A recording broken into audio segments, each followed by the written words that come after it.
Strong Star PSI. Ini menurut saya adalah partainya gagal paham mendidik dia. Sebenarnya sih, kenapa sih mereka tidak bikin hal yang sama? Gampang aja kan duplikasi hal-hal yang baik. Tidak usah terus-menerus nyinyir. NTT ini adalah rumah keduanya Pak Jokowi. Jadi apa salahnya dia datang kembali ke rumahnya?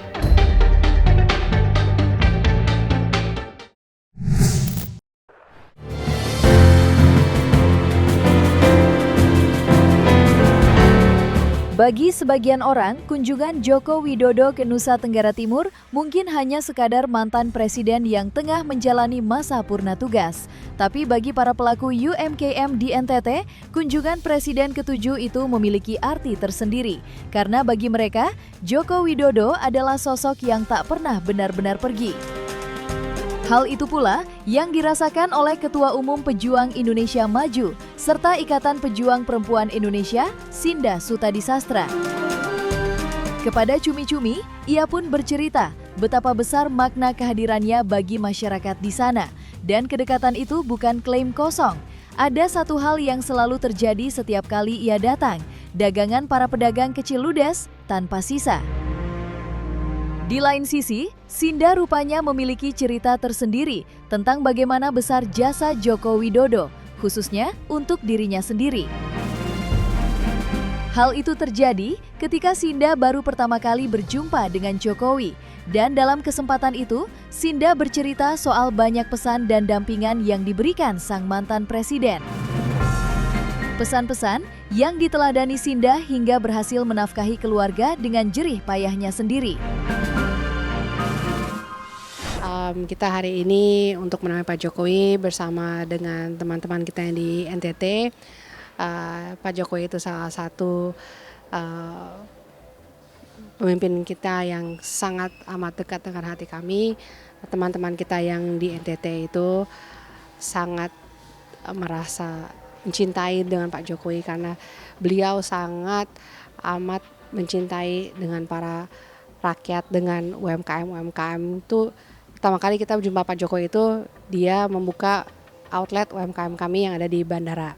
Ibu-ibu kita terutama kita kebanyakan membina UMKM ibu-ibu yang di pasar. Itu suka banget kalau Pak Jokowi. Soalnya Pak Jokowi itu salah satu pejabat yang kalau ada Pak Jokowi semua barangan dagangan tuh pasti laku. Semua. Jadi kalau ada Pak Jokowi itu udah pada semua excited. Mereka tuh pada nyembah-nyembah soalnya semua diborong. Itu pasti semua tuh kangen banget sama Pak Jokowi gitu, borongannya itu semua tuh pada ingetnya tuh mereka tuh semua pada kangen Pak Jokowi dengan borongannya. Jadi waktu di NTT itu salah satunya, jadi waktu kita pembukaan toko kami di bandara, jadi kita ada pembinaan. Salah satunya UMKM itu kesulitannya adalah pemasaran.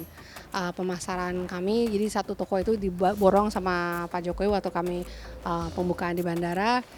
Kita ada tenun, kita ada makanan kopi, kita ada salah satunya rumput laut. Nah, salah satunya masukan dari Pak Jokowi bahwa produksi rumput laut kami terlalu mahal. Seperti itu aja. Dari yang lainnya sudah oke, cuman masalah rumput laut yang masih harganya masih belum bersaing. Tapi banyak sekali masukan-masukan dari Pak Jokowi yang menjadi masukan untuk kami untuk memperbaiki ke depannya seperti apa. Dan diantaranya adalah hasil bumi kita yang tomat gitu, karena kita kalau pas musim panennya tuh tomat kita banyak yang dibuang, kemudian juga hasil ikan itu banyak yang dibuang, hal-hal seperti itu yang masih kita dampingi para UMKM di hal-hal seperti itu.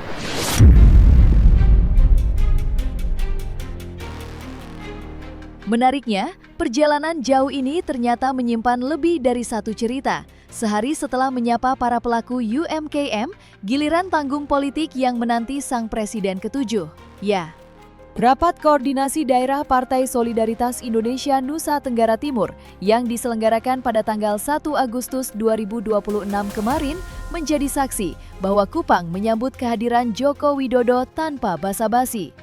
Ribuan kader tumpah ruah memenuhi lokasi acara, bukan sekadar untuk berkumpul, tetapi juga merayakan, menyambut kembali sosok pemimpin yang mereka anggap layaknya saudara sendiri. Diperkirakan acara yang dihadiri jajaran Dewan Pimpinan Wilayah hingga Dewan Pimpinan Cabang ini diikuti 1.200 hingga 2.000 peserta. Tak peduli jabatan atau strata organisasi, semua melebur dalam euforia yang sama, menyaksikan Joko Widodo hadir di antara mereka.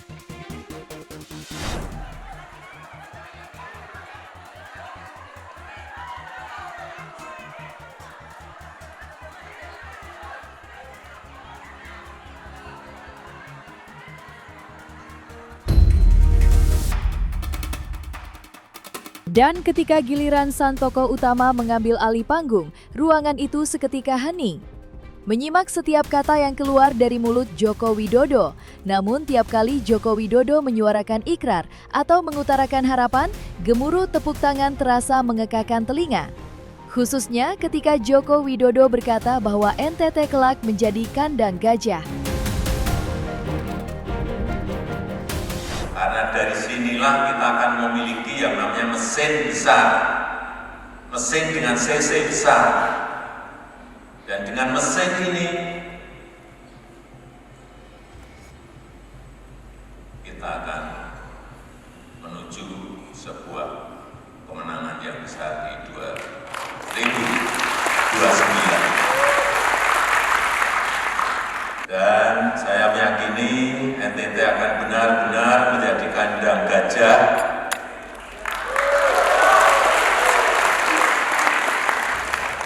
yang tidak hanya menang di pemilu, tetapi juga gajah yang bijaksana, gajah yang cerdas, gajah yang selalu berpihak pada rakyat. Itu yang kita inginkan bersama. Antusiasme ribuan kader PSI yang hadir di acara Rakerda kemarin sejatinya sudah terlebih dahulu diprediksi oleh Wali Kota Kupang, yakni Dr. Christian Widodo, serta Ketua DPP PSI Bidang Politik Bestari Barus. Ketika ditemui sehari sebelumnya, Bestari meyakini akan ada 1.000 kader yang hadir. Namun kenyataannya, jumlah peserta yang datang justru 2 kali lipat dari perkiraan. Seluruh kabupaten kota PSI itu diundang. Dan acara paripurna lengkap, kepengurusan DPW, kepengurusan diundang semua ya, DPD-nya lengkap, kecamatannya lengkap. Saya kira akan tembus 1.000 lebih. Luar biasa pokoknya Bapak, masyarakat yang cinta Bapak itu nggak bisa dipungkiri. Kita yang nahannya setengah mati. Ini saya aja yang tahu Bapak mau datang. Ini saya aja dihubungi berbagai pihak gitu. Minta waktu mau ketemu Bapak juga, mau sowan, mau ngobrol, mau salam. Ini luar biasa gitu. Sementara itu, Bestari baru sejatinya memiliki cara pandang tersendiri yang cukup menarik perhatian. Baginya, kehadiran Joko Widodo kali ini membawa makna yang sedikit berbeda dibanding ketika ia hadir semasa menjabat sebagai presiden. Ia menilai kunjungan kali ini merupakan upaya Jokowi untuk menyampaikan sikap politiknya secara terbuka kepada seluruh Indonesia bahwa ia kini bersama PSI. Kedatangan Pak Jokowi pada masa beliau menjabat presiden itu memang sedikit berbeda dengan hari ini dalam kapasitas personalnya. Belum sepenuhnya mengetahui bahwa Pak Jokowi itu PSI. Jadi efek ekor jas masih tetap di sana, di NTT ini pun. Selesai 2024 dan Pak Jokowi telah menyampaikan permakluman kepada publik bahkan untuk seluruh Indonesia bahwa beliau sudah bersama PSI dan tidak lagi di PDI. Itu betul-betul menjadi sesuatu permakluman yang kami yakini sangat membawa dampak. Gitu. baik kepada yang lama dampaknya dan kepada yang baru dampaknya. Kami klaim bahwa dampak baru kehadiran Pak Jokowi ini sepenuhnya akan untuk PSI. Terlepas dari apapun, klaim yang kini disuarakan oleh Bestari Barus tentunya bicara lebih keras dari sekedar antusiasme buta. Namun dalam konteks ini, angka yang tercatat ternyata berbicara dengan nada yang serupa. Kenaikan sudah dirasakan secara nyata, dan di Kupang, jejak itu terasa makin nyata. Wali Kota sekaligus Ketua DPW PSI NTT, Dr. Christian Widodo, menyisakan lompatan yang tak biasa dari 1 kursi menjadi 6 hanya dalam 2 kali pemilu. Ketika pun pada waktu itu efeknya Pak Jokowi ini belum sepenuhnya didapat dan kami sudah punya praksi dengan besaran yang Anda sampaikan, hari ini saya kira tidak muluk-muluk kalau naik 30-40% dari pencapaian sebelumnya, bahkan mungkin lebih.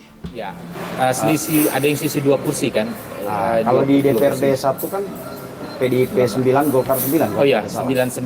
Ada yang pimpinan yang wakil ketua 3 ya, 8 kursi ya. Sementara Itu PSI 6. Hanya dalam 2 kali pemilu. Iya, itu dari 1, dulu saya sendiri. Oh. Jadi saya waktu awal PSI ikut pemilu pertama, saya sendiri 1 orang, jadi 6. Pak bisa bayangkan peningkatannya 600%. 600%. Iya, 1 jadi 6.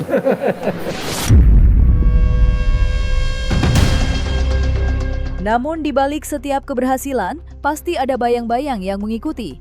Saat ini, bayangan itu datang dalam bentuk suara sumbang dan cibiran dari pihak lawan. Pasalnya, terdapat narasi yang menduga kalau PSI sedang nyolong start jelang Pesta Demokrasi tahun 2029 mendatang.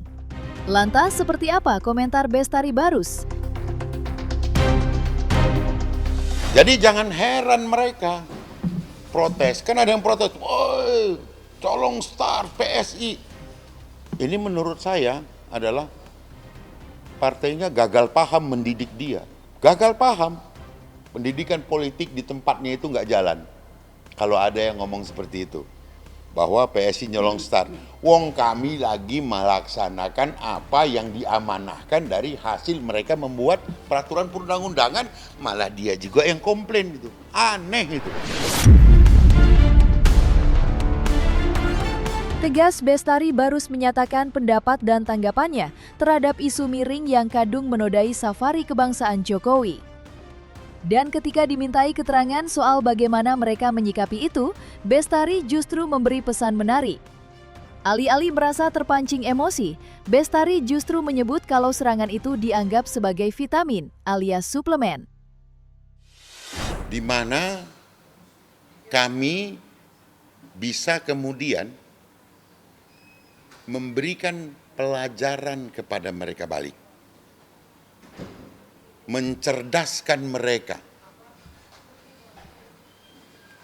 Memberitahu mereka apa yang mereka tidak tahu dan apa yang tidak diajarkan oleh partainya. Sampai dia akan mengatakan, oh begitu sebetulnya. Itu tugas PSI juga ke depan.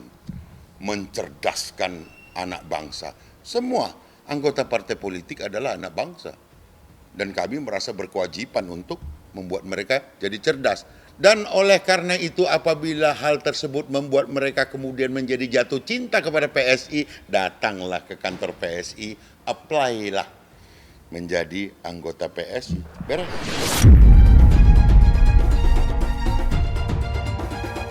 Suara Subang dan badai cibiran yang kini datang melanda, nyatanya juga ditanggapi oleh UJ Gustaf Pati, sang kuncian RJ2. Dan kepada cumi-cumi, UJ pun memberikan tanggapan. Baginya, ketimbang terus melempar sindiran, ada cara sederhana yang dilakukan oleh pihak seberang, yakni melakukan hal serupa dengan Jokowi. Sebenarnya sih, kenapa sih mereka tidak bikin hal yang sama? Gampang aja kan duplikasi hal-hal yang baik. Tidak usah terus-menerus nyinyir. Kayaknya wajah Republik kita itu bukan lagi orang di uang 100 itu orang dua bapak bangsa kita tersenyum, ini bisa dua bapak bangsa kita itu jadi nyinyir. Kalau lihat model-modelnya orang-orang yang merasa bahwa yang Pak Jokowi lakukan ini tidak pantas, tidak etis gitu.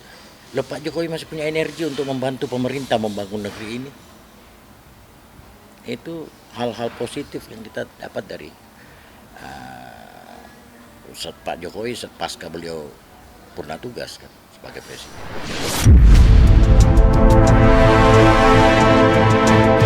Pembelaan Uce terhadap Jokowi sebenarnya tidak datang tanpa alasan, melainkan dari luka lama yang akhirnya tersembuhkan. Luka itu adalah timpangnya pembangunan di Indonesia Timur. Padahal kenanya para tetua negeri ini dulu dengan sadar memilih berpihak kepada Republik Indonesia dengan satu harapan sederhana, daerahnya dibangun, hingga akhirnya kehadiran Jokowi mengubah segalanya. Berkali-kali saya pernah bilang, sejak kita merdeka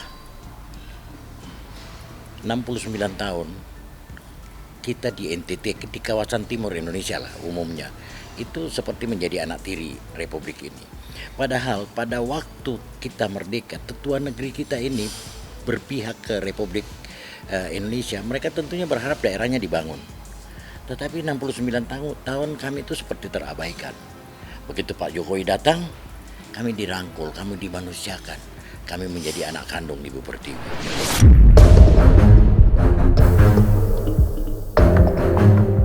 Hal itu juga dirasakan oleh warga biasa bernama Siwa. Baginya, momen ini semestinya dipandang dengan cara yang sederhana, bukan dengan kecurigaan. Bagi Siwa, kehadiran Jokowi kali ini tak lebih dari keinginan sederhana untuk kembali menyapa, kembali bersilaturahmi dengan masyarakat yang menganggapnya sebagai saudara mereka sendiri. Beliau itu datang di NTT ini seharusnya kalau kita masyarakat ini lihatnya temu kangen antara Pak Jokowi dengan masyarakatnya. Apalagi seperti yang tadi saya sudah sampaikan bahwa NTT ini adalah rumah keduanya Pak Jokowi. Jadi apa salahnya dia datang kembali ke rumahnya? Toh dia datang ini kan untuk melihat masyarakat. Juga nanti yang datang jemput beliau itu juga masyarakat. Mungkin ada partai politik tapi yang dominan itu adalah masyarakat. Jadi kalau misalnya ada pihak-pihak di sana yang menganggap bahwa ini datang untuk manuver politik dan segala macam, itu hak mereka. Tapi saya mau tekankan bahwa Pak Jokowi datang untuk bertemu dengan masyarakat.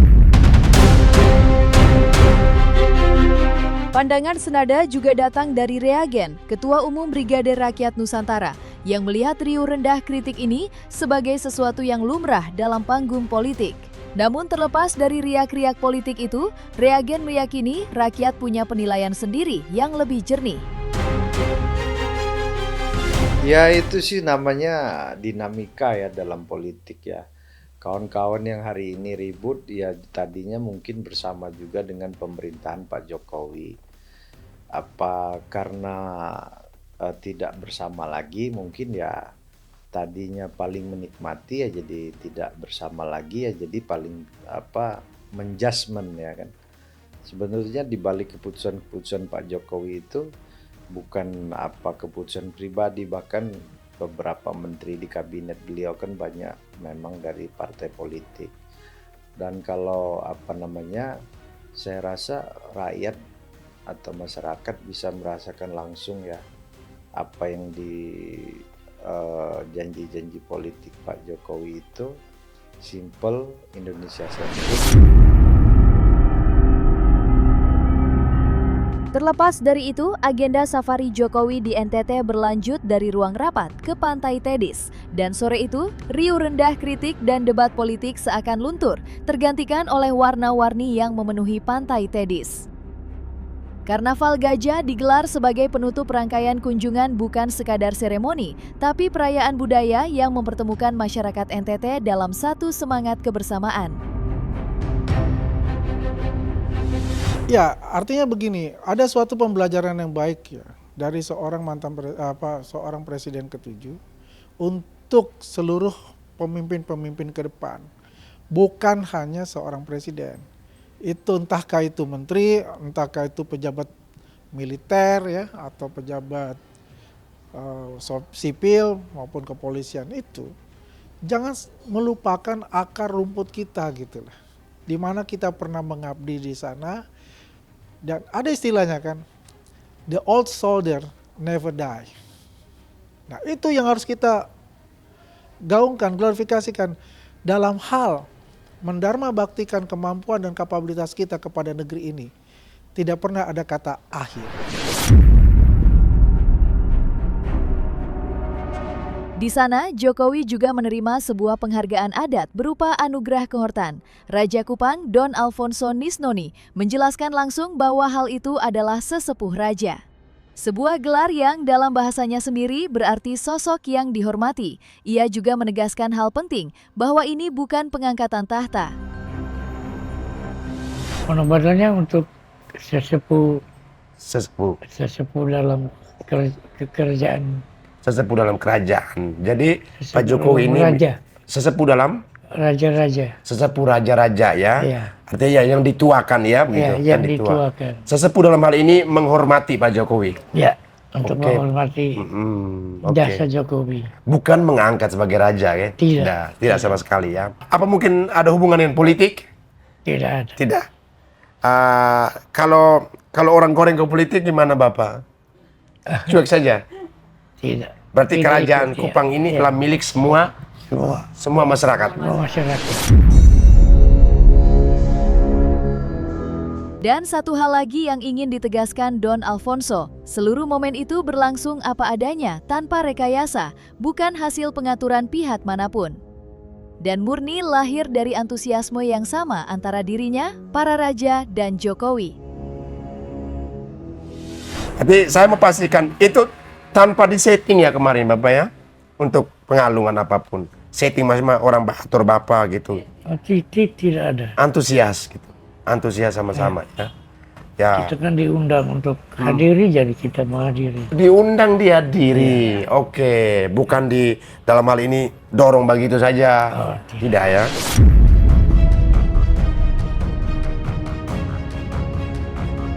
Nah, selesai sudah Cumi Lovers.